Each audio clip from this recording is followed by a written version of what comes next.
Ukraine is in the midst of a presidential election campaign. The country of 45 million inhabitants, situated between Russia and the eastern borders of the EU, will go to the polls on January 17th to choose among over a dozen candidates for the presidency. If no candidate receives more than 50%, there will be a runoff election between the top two vote-getters on February 7th.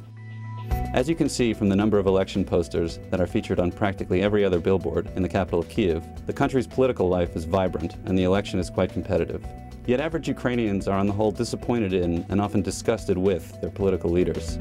This is a major contrast to the situation of just 5 years ago, when thousands of Ukrainians from all over the country poured into Kyiv's Independence Square during what became known as the Orange Revolution. The Orange Revolution refers to the mass protests that followed the falsification of the second round of the presidential election in 2004, a genuinely popular opposition movement led by presidential candidate and former Prime Minister Viktor Yushchenko, captured the public's desire for change. During a repeat vote, he prevailed, promising reform, integration with the West, freedom of the press, and an end to corruption.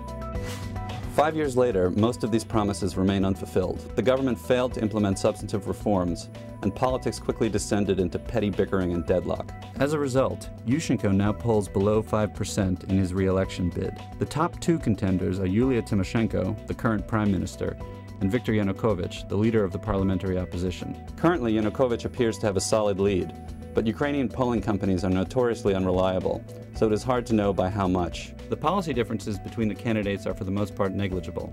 What is more important for Ukraine in the long term is not the outcome of the elections, but the manner in which the elections are conducted.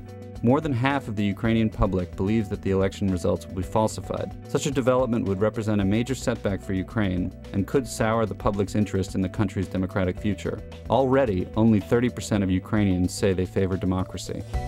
For the Obama administration, Ukraine's elections have been largely overshadowed by the two wars in Iraq and Afghanistan. During my trip to Kyiv in November, there was a pervasive sense that the U.S. is not paying attention and does not particularly care about the elections. But the administration should be paying attention because there is a lot at stake. While the administration should not support one candidate over the others, it should continue to make clear that the U.S. is strongly interested in the elections being conducted in a free and fair manner. With a population larger than Spain's and a landmass nearly equal to France's, and a strategic position as a Black Sea power and a bridge between the West and Russia, and with its massive agricultural and industrial capacity, and its key role as a transit hub for Europe's energy needs, Ukraine is clearly a crucially important country to the United States.